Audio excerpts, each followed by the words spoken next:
Welcome to the Salmon Runs YouTube. Enjoy the video. You start by confirming your console and The Witcher 3 are updated. This prevents crashes and compatibility issues. Once done, free at least 10% of storage and charge your controller so sessions don't cut short.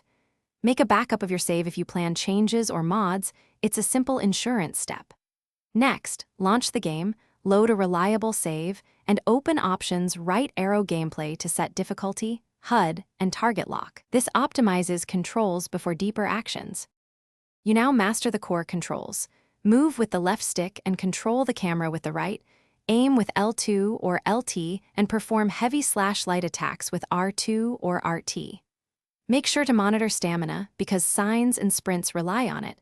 Dodge using circle or B, and roll by double tapping that direction when needed. Once comfortable, practice quick radial menu access using L1 or LB for items and R1 or RB to swap weapons and signs quickly during combat for fluid reactions. You finish by refining combat flow.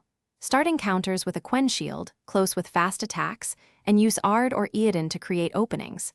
This mix of signs, parries, and dodges reduces damage taken.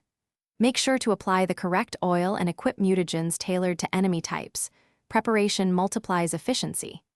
If performance hiccups appear, reset control bindings and options, restart the console, and rebuild shader cache or reinstall the game. That usually resolves input or stutter issues quickly. Thanks for watching. Consider subscribing if we helped you.